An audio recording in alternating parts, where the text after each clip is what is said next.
Lietuvos socialdemokratų partija yra antiek geniali, kad jie savo Facebook paskyroje gyrėsi tuo, kad pabrangino naujų namų statybą. Gyrėsi tuo, kad kuo toliau, tuo lietuviui įsigyti, pasistatyti naują namą finansiškai neįmanoma bus. Ir jau aš šneku, ne aš vienas. Kai kas jis, tai man tavo tie pofik nauji namai niekam nereikalingi. Nė velnio, Lietuvos socialdemokratai kaip seniai geri komunistai sakė, mes 5 metį įvykdysim per 2 metus. Ir tuo pačiu dar ir privers mus visus, turinčius senus namus, senus būtus, juos remontuoti per prievartą. Neįdomu, kad jūs pinigų neturit. Čia yra tavo asmeninė problema. Neturi babkių namui, eik gyventi į palapinę. Neturi babkių būtui, eik važiuok kur nori. Važiuok į užsienį, važiuok į Londiją, į Norvegiją, Baltarusiją, Rusiją. Tu čia niekam neįdomus. Čia yra komunistų partija ir jinai valdo. Komunistai iš tikrųjų yra gerai, jeigu jam duodi gerą užduotį. Kai 3 laikais komunistam buvo duota užduotis padaryti Lietuvą klestinčią, jie ją padarė. Kai Briuselis komunistam duoda užduotį Lietuvą žudyti, jie žudo. Aš tai nesuprantu. Negi Seimo nariai tokie kvaili, kad nesupranta, kad jie žudo patys save. Tokiais įstatymais. Aš suprantu, kad Briuselis tai priėmė įstatymą, ta prasme, kad mes privalom tą padaryti. Bet mes nebūkim komunistais. Nebūkim pirmie Europos Sąjungoje, kurie mes patys pirmie nusižudysim. Bet komunistai kitaip negali. Jie turi būti visur pirmie, nesvarbu, ar kūrime, ar žudime. Suprantu, Seimo nariai. Taigi jūs patys esat vidurinė klasė. Jūs žudot vidurinę klasę, kurioje gyvenat. Jūs ką galvojat, prisivoksit ir jums užteks?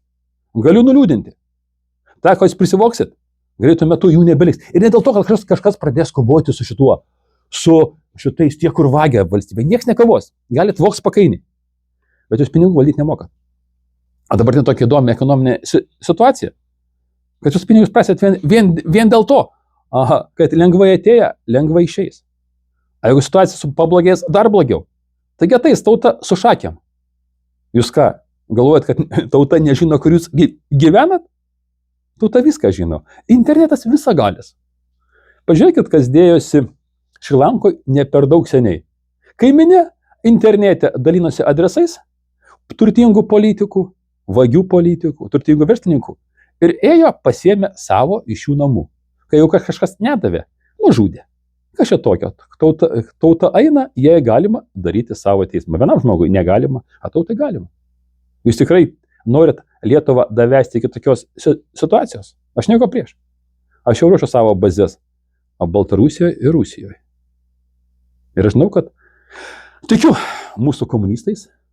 Komunistai ne tik socdemai, yra dar konservai, ten irgi seni geri komunistai. Yra jų filialai, visokie liberalai, kurie balsuoja visi šitie draugiškai už pedofilijos įteisinimą.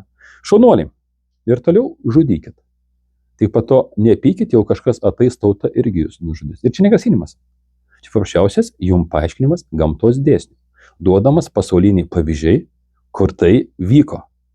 Ir man kas nors galit garantuoti, kad tai Lietuvos nevyks. Taip, lietuvių tauta kantri, taip, dabar lietuviai visi nusiteikę nusižudyti, bet kartais žmogus prieš nusižudimą sugalvoja kažką su savim pasimti.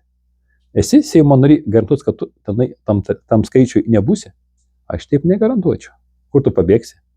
Ten kiti migrantai, ten dar baisiau.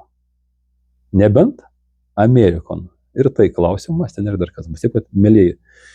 Susimastykite, jeigu kažkas pažįstat Seimo narį, nusiųskite jam šitą video, pašarinkit Seimo nariam, kaip tenai pasidalinkit su jais.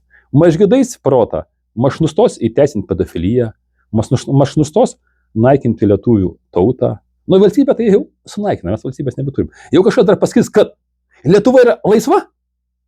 Mėlyjeji, aš su mielu noriu, su jums padarysiu tiesioginę transliaciją ir rašysim bendrą video, kur jūs paaiškinsit, kas yra laisva Lietuva, kokie yra laisvos valstybės kriterijai ir kokius mes turim. Labai norėčiau sužinoti.